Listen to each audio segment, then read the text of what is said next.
네, 본격적으로 오늘의 정치권 이슈 짚어보겠습니다. 김병민 경희대 개건교수, 서용주 더불어민주당 상근 부대변인과 함께합니다. 어서 오십시오. 어서 오십시오. 안녕하세요. 보통 대통령 순방 전에 여당 지도부가 이제 공항까지 가서 이렇게 만나고 뭐 얘기도 주고받고 하는 게 보통인데 이번엔 어떻게 되는 겁니까? 네, 이제 조금 뒤에 출국 예정으로 볼 수 있는데요. 성남공항에서 대통령실에서는 공식적으로 환송에 대한 요청이 없었다고 얘기를 하고 있는 상황이죠. 그러니까 나토 정상회의에 참석하고 또 지금 경제적으로 굉장히 어려운 위기 상황 아니겠습니까? 네. 이 문제에 대해서 국제에 대한 이 전체적인 물가 문제와 국제적인 정세 또 우크라이나 전쟁 등이 다 맞물려 있는 상태 속에서 막중한 책임감을 띠고 이제 출국하는 만큼 여기에 대한 정치적인 이슈로 다른 부분들의 해석될 여지를 좀 줄이려고 했던 게 아닌가 싶습니다. 예를 들어 저 자리에 이준석 대표를 비롯한 지도부가 환송장에 가게 되면 왜 나토 정상회의 출국하게 되는지에 대한 본질적인 의미들은 이제 퇴색되고 오히려 지역적인 정쟁 국면에서의 이준석 대표 등과의 말단적 이슈들이 오히려 더 쟁점화될 가능성이 높기 때문에 이렇게 당 지도부가 전체적으로 환송 자리에 가지 않는 것 저는 매우 잘한 일이라고 생각하고요. 하지만 권성동 원내대표 같은 경우는 선거의 시작부터 끝까지 그리고 지금도 윤석열 정부의 성공을 위한 원내대표의 역할들을 다하고 있는 만큼 개별적으로 참석해서 환송으로 그 역할들을 다하는 것 적절한 조치를 취했다고 생각합니다. 예, 뭐 의견이 분분합니다. 일각에서 양측의 불편한 기류와 무관치 않아 보인다 이런 이야기도 있고요. 어떻게 보셨습니까? 불편한 기류와 무관하지 않습니다. 그렇게 보고 있고요. 일단 현재 보면은 지금 이제 해외 순방 자체가 첫 일정이잖아요. 네. 이런 경우는 뭐 가서 정치적 입장이 있다 손 치더라도 당대표가 기본적으로 관행적으로 가서 이제 배웅도 하고 그런 이제 그림을 잡아주는 것이죠. 네. 그다음에 원내대표 권선동 원내대표가 시간이 나서 간다. 그럼 이준석 대표는 없었을까요? 없는 시간도 만들어야죠. 근데 보면은 대통령실과 지금 이준석 대표가 좀 불편한 부분들이 있을 것이고 제가 봐서는 원내대표 권선동 원내대표가 윤핵관이라고 알려져 있잖아요. 핵심 관계자다. 하지만 이준석 대표는 본인은 윤핵관이라고 최근에 주장을 하고 있지만 이 만남에서 배웅해서 배제된 부분들은 윤핵관으로 보기는 힘든 것 같다라는 판단을 하지 않았냐. 대통령실에서 좀 거리를 뒀다고 보고 있고요. 지금 이제 7월 7일 날 윤리위에서 이제 결정이 나는데 그런 부분들에 있어서 이준석 대표가 최근에 보여준 여러 가지 상황들이 좀 다급한 것 같아요. 그러니까 지푸라기라도 잡고 싶은 심정으로 여기저기 좀 이렇게 이제 윤석열 대통령과의 만남을 통해서 본인의 입지를 좀 다시 재확인하고 싶어 하고 그다음에 최근에 이제 SNS에 여러 가지 올렸잖아요. 뭐 흰머리카락 세 가닥, 그다음에 그 간장 한 종지를 맞춘다. 이런 부분들이 결국에는 본인이 지금 윤리위의 어떤 판단들에 있어서 안 좋은 기류를 뭐 느끼고 있는 게 아닌가. 그래서 제 생각에는 큰 의미까지는 뭐 둘 건 아니지만 최소한 대통령실이 당내 문제는 당내에서 해결해라라는 어떤 메시지를 준 게 아닐까 그렇게 보고 있습니다. 잠깐 언급을 해주셨는데 윤석열 대통령과 이준석 대표 비공개 만찬 왜 같은 사안을 놓고 입장이 다른지 좀 궁금합니다. 일단 언론을 통해서 그런 것이 아니냐 이렇게 보도가 된 바 있습니다만은 대통령실 대변인실에서 공식적으로 그런 사실이 없다고 확인을 했고요. 이준석 대표 입장에서도 이 없는 것이 아니다라고 이제 단언한 것이 아니라 애둘러서 당 대표, 그러니까 정당과 대통령실 간에는 소통이 늘 이어지고 있다라는 방식으로 이제 얘기를 한 것 같습니다. 구태여 윤석열 대통령과 거리감이 있다라고 이제 비춰지지 않기 위한 메시지를 이준석 대표가 낸 것이 아닌가 생각이 되고요. 이준석 대표는 우크라이나에 다녀오고 난 다음에 당의 지도부들과 함께 윤석열 대통령과 오찬을 가지지 않았습니까? 공식적인 자리에서 또 이야기를 했던 만큼 구태여 지금 시기에 비공식적인 만찬을 가지거나 해서 정치, 정쟁의 한가운데에 대통령을 끌어당길 하등의 이유가 없다고 생각하고요. 오늘 이제 나토 정상회의에 참석하고 있는 이 내용들뿐 아니라 앞으로도 해결해야 될 경제적 문제가 산적해 있는데 여기에 지금 국민의힘 전체가 이준석 대표를 중심으로 자칫 내분에 쌓이는 것처럼 비춰지게 되는 게 국민께 굉장히 송구한 상황이기 때문에 이런 일들로부터는 단호하게 좀 선을 긋는 모습들을 계속해서 보이고 있는 것이 아닌가 싶습니다. 자, 이런 가운데 오늘 최재형 의원을 위원장으로 하는 국민의힘 혁신위원회가 첫 회의를 갖습니다. 오늘 아침 최재형 위원장의 인터뷰가 있었는데요. 함께 들어보고 오겠습니다. 혹여라도 당대표의 상황이 바뀌는 뭔가 안 좋은 상황으로 바뀌는 그런 상황이 펼쳐진다고 해도 혁신위라는 배는 계속 간다. 오히려 더 저 혁신의 그 저 역할이 더 중요해지지 않겠습니까? 아니, 하필 같은 날 혁신위 회의 열리고 포럼 열리고 이러다 보니까 이거 혁신위에 대해서 견제하려고 장제원 의원이 포럼 띄운 거 아니야? 뭐 이런 얘기하는 분들도 계시고. 전혀 그렇지 않고요. 우선 아마 오늘 그 장 의원이 그 포럼 한 거는 아마 오래전에 날짜는 픽스돼 있었을 겁니다. 둘 사이의 상관관계 연결지어서 생각하시는 거는 전혀 사실과 다른 겁니다. 재미있는 소설입니다. 재밌는. 네, 오늘 혁신위가 출범을 합니다. 윤리위 결과에 따라서 혁신위 동력이 좀 달라질 수 있지 않겠느냐 이런 관측도 나오고 있는데 최재형 위원장이 혹여나 윤리위로 당대표 상황이 바뀌면 어쩌냐 이런 질문에 오히려 혁신위 역할이 더 중요해지지 않겠느냐 이런 말을 했습니다. 밖에서 봤을 때 어떻게 보시는지요?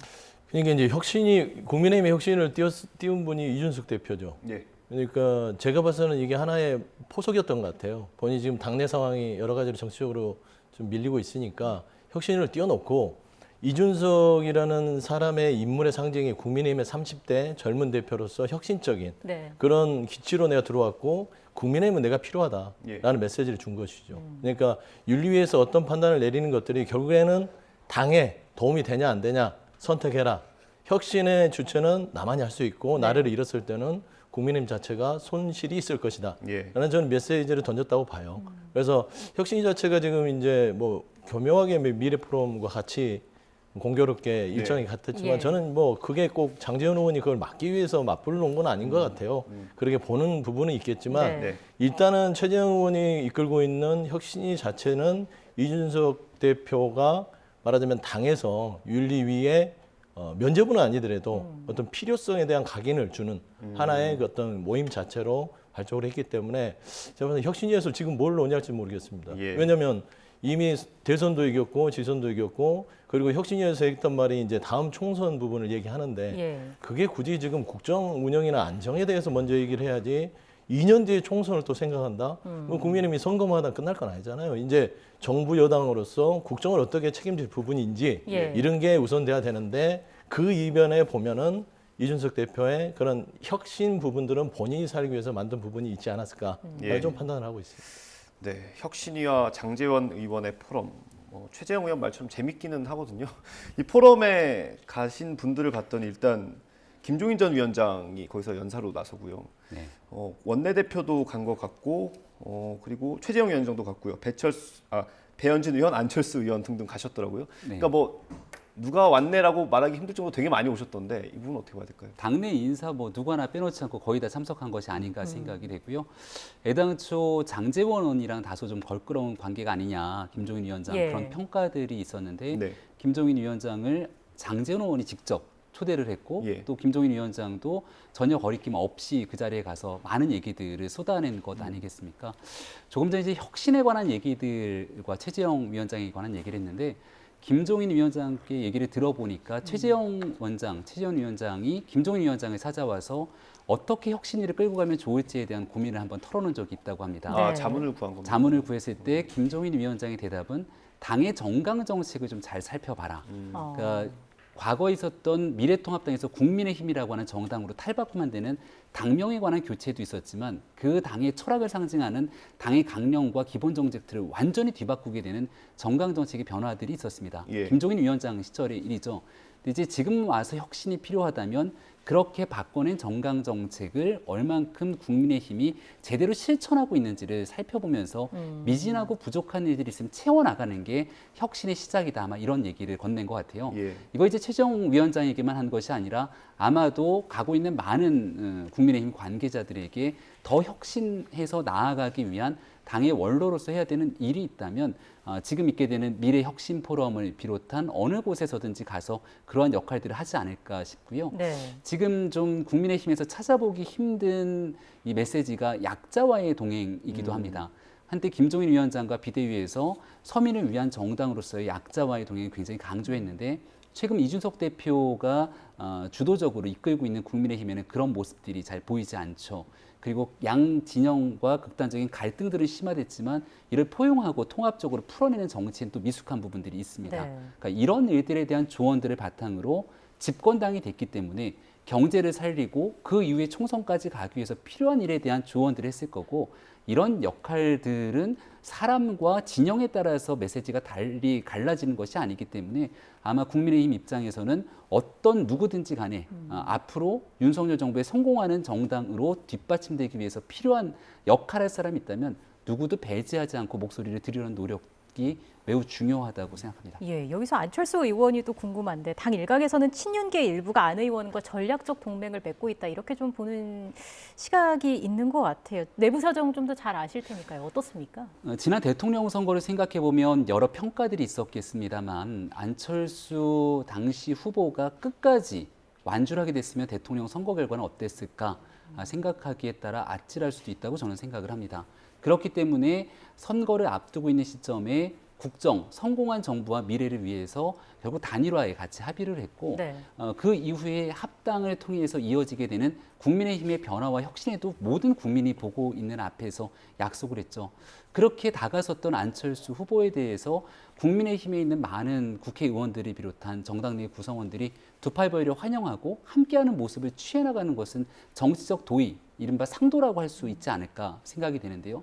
만약 그렇게 단일화가 끝나고 들어왔던 안철수 위원장에게 자 이제 모든 것들 선거도 끝났고 인수위원장직도 했으니 모든 것들 다 정리하고 빚 갚은 것 아니냐라는 방식으로 나가게 된다면 국민들이 어떤 인식으로 바라보겠습니까? 그러니까 여기에 대한 기본적인 역할들을 해나가는 일들을 너무 좀 극단적인 정치 논리로 바라보게 되는 것들은 뒤로 물릴 필요가 있다고 말씀드리겠습니다. 네. 근데 당내 갈등은 계속해서 좀 커지는 모습이에요. 뭐 상대당이긴 하지만 비공개 회의에서 있었던 내용들이 이제 언론 보도로 나오면서 좀 신경전이 있었고요. 공개적인 자리에서 또 갈등을 표출되기도 했고요. 이번엔 뭐 SNS나 이제 뭐 언론 인터뷰를 통해서 좀 직격하기도 했는데 어떻게 보십니까? 좀 걱정이 되죠. 왜냐하면 지금 나라 살림 자체가 너무 힘들잖아요. 근데 집권 여당이 되신 지가 지금 한 달 반이 넘어갔는데 왜 선거를 다 이기고 나서 이렇게 권력 쟁투를 할까요?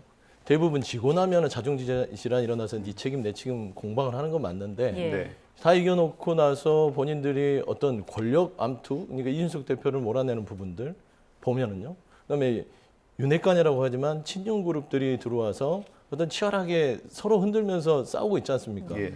이준석 대표와 배현진 최고위원이 그 공개석상에서 국민들 다 보는데 그런 말하자면 추태라고 볼 수도 있습니다. 애들 같은 치기 어린 모습들이 보이는 게 과연 안정적으로 국정을 운영할 만한, 맡길 만한 당으로 볼 수 있냐. 이런 부분에서는 굉장히 국민 한 사람으로서도 우려스럽고 예. 많은 정치권에서도 저희 민주당에서도 이래서는 안 되는데 예. 조금 더 제자리로 돌아와야 되는데 이런 부분들이 너무 지속되고 있어요. 특히나 이제 여당 대표로서 성상납북 부분들이 윤리의 7월 7일 앞두고 있으면서 계속 이 윤리를 안에서 흔들고 인정 못하고 또 그리고 나서 그걸 좀 진중하고 무거운 자세로 받아들이면서 본인이 책임질 부분들은 책임지면 되는데 그걸 인정할 수 없다. 또 빨리 하자. 오락가락하고 그다음에 본인에 대해서 조금 적대감이 있는 의원들에게 말하자면 좀 비아냥되거나 예. 어떤 메시지를 하는 것들이 집권 여당의 대표로서의 자세로는 조금 아쉽다. 많이 아쉽고요. 예. 민주당은 그렇습니다. 일단 저희가 이제 우상호 비대위원장이 오신 지가 지금 한 달이 안 됐죠. 예. 했을 때 오자마자 했던 말이 국민의힘에게 제안했던 게 그겁니다. 민생부터 챙기자. 그래서 민생 부분에 있어서 특위 같은 걸 구성해서 좀 빨리 만나서 그 부분에 대해서 고유가, 고금리, 고물가 이 부분 어떻게 할 건지 우리 머리 좀 맞대자.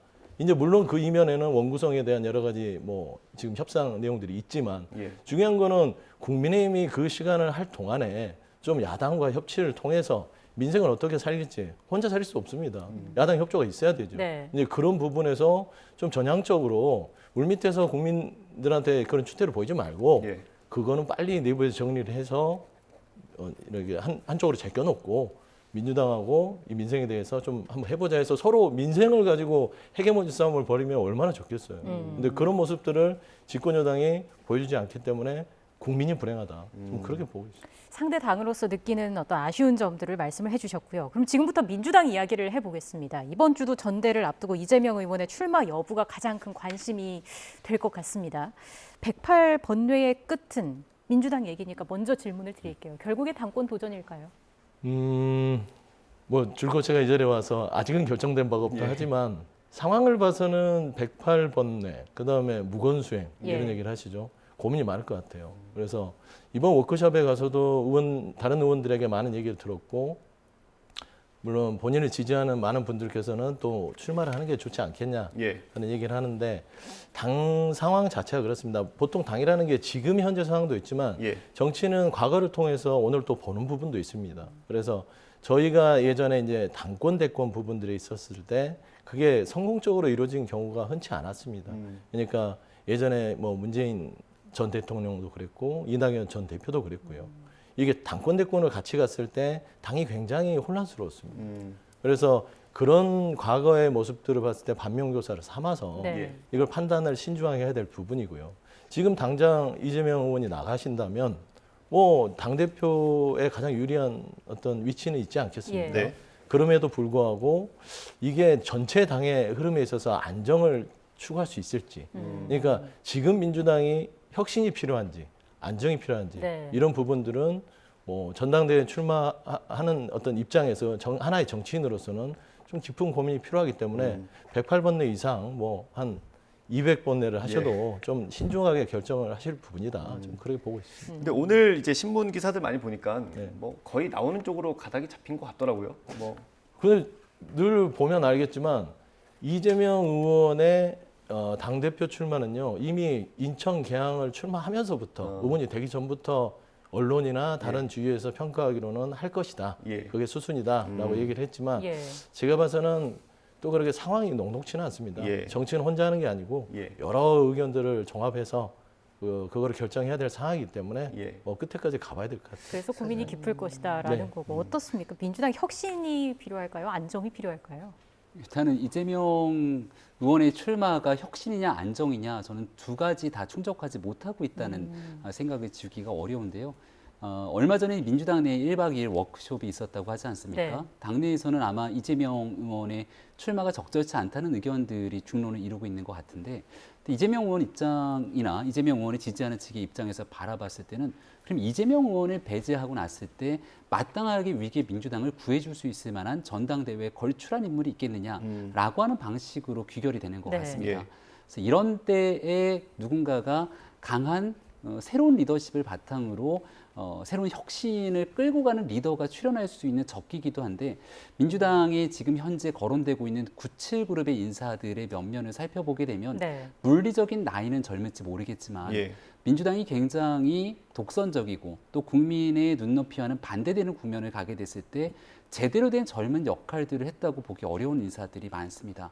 그러다 보니 지금 이재명 의원이 이제 말 그대로 전당대회에서 독주하고 있는 과정 속에서도 제대로 된 대안 세력으로 그 역할들을 못하고 있지 않나 싶은데요. 이른바 86 정치, 86그룹의 정치 바로 뒤에 이어서 97그룹, 그 후속 세대로서의 형님 세대에 대한 대안 세력이 잘 되지 못했던 터라 이 판을 완전히 뒤바꿀 수 있을 정도의 혁신을 가져올 수가 없다면 결국은 이재명 의원 중심으로 전당대회는 현재까지 진행된 방식대로 흘러가지 않을까 예. 이렇게 외곽에서는 보고 있습니다. 사실은 딜레마일 것 같아요. 이재명 의원이 안 나오고 다른 의원들도 많이 안 나오면 구심점이 없어서 좀 고민일 것 같고요. 만약에 이재명 의원이 나온다면 홍영표 의원 포함해서 뭐 많이 나오려고 하지 않겠습니까? 대항마로.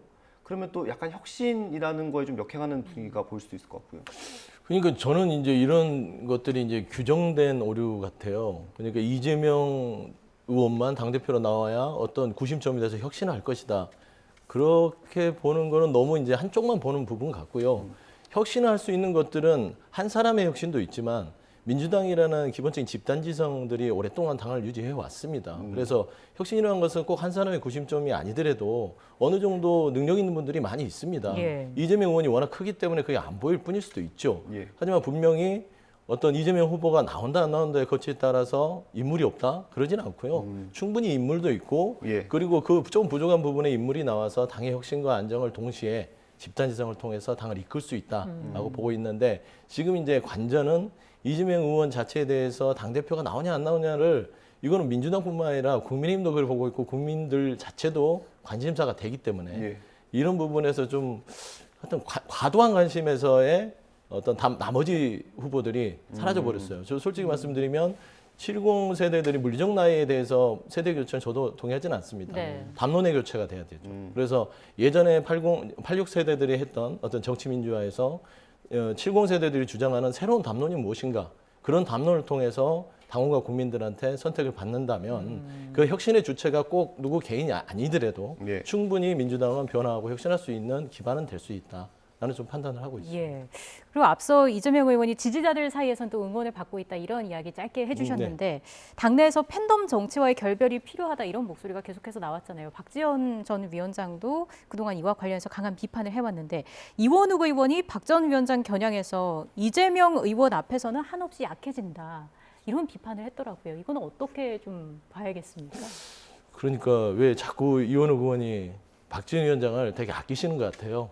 그러니까 뭐 다그치기도 했다가 또 뭐 보호도 했었잖아요. 네. 전에는 나오라고 했었죠. 그랬었죠. 예. 그러니까 이제 정치인으로서의 판단을 하는 것이죠. 그게 어떤 박지원을 미워해서 그런 게 아니고 예. 제가 봐서는 박지원 전 위원장에 대해서 정치인으로서 아직은 초보 정치인이니까 이런 부분도 얘기하고 저런 부분도 얘기하는 코치를 한다고 생각이 들고요. 제가 봐서는 이건 어떤 미움보다는 선배 정치인이 뭐 얼마나 이제 시작하는 초보 정치인에 대해서 뭐 그렇게 독소를 풍겼습니까? 그러니까 여러 가지 뭐 좋은 부분은 칭찬해주고 보호할 건 보호하면서 또 부족한 부분들은 질타하는 부분들. 그래서 이제 팬덤 정치에 대해서도 저희가 계속 이제 제자리를 맴도는데요. 팬덤 정치는 거기에 기대서 하는 정치는 옳지는 않다고 봅니다. 예. 그러니까 전체의 많은 의견들을 일반적인 의견들이 모여져서 그게 외화되는 게 말하자면 합리적인 예. 수준이 되겠죠.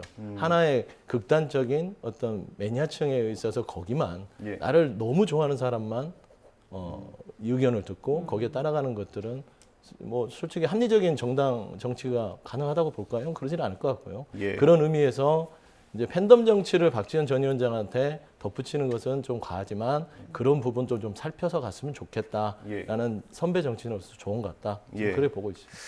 네, 이런 가운데 그 민주당 출신이죠. 양향자 의원이 국민의힘에서 제안한 반도체 특위 위원장 자리를 허락을 했어요. 이게 그러면 입당 수순으로 좀 이어질 수 있을지 하는 궁금증도 있을 것 같아요. 네, 뭐 정치적인 해석이 분분한데요. 지난번 검수완박 국면에서 양양자 의원이 제 역할과 제 목소리를 내면서 민주당과는 상당히 거리가 좀 멀어지게 됐었죠. 네. 반도체 문제는 윤석열 대통령이 관심을 갖고 경제 안보의 핵심적인 축으로서 활동해야 되는 국가의 중요한 아젠다이기도 하고요.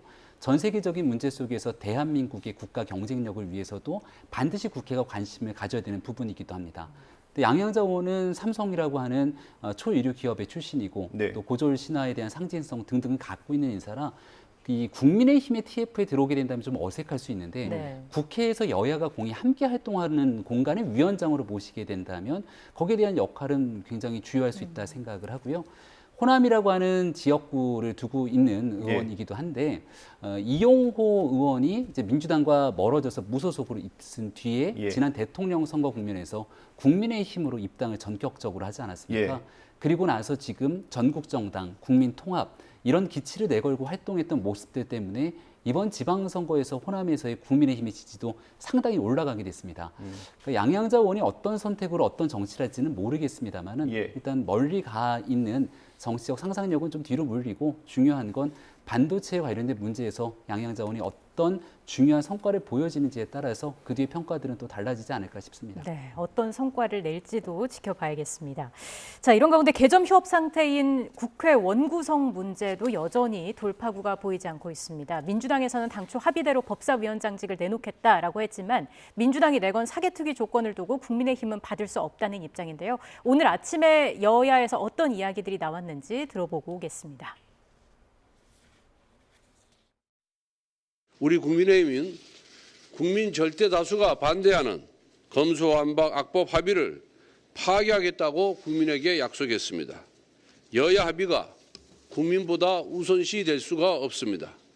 복잡하게 이것저것 계산하지 말고 2021년 7월 23일 합의 정신으로 돌아가야 합니다. 민주당이 진심으로 법사위원장을 국민의힘에게 반환할 생각이라면 본회의를 열어 국회의장단과 법사위원장을 먼저 선출할 것을 제안합니다. 지금 국회를 정상화하면서 어떻게든 민생 문제를 다루는 데 전력을 다해야 할 집권당의 원내대표가 원내대변인까지 대동을 하고 특사로 가신다. 그럼 이번 주 내내 협상을 못 하지 않습니까?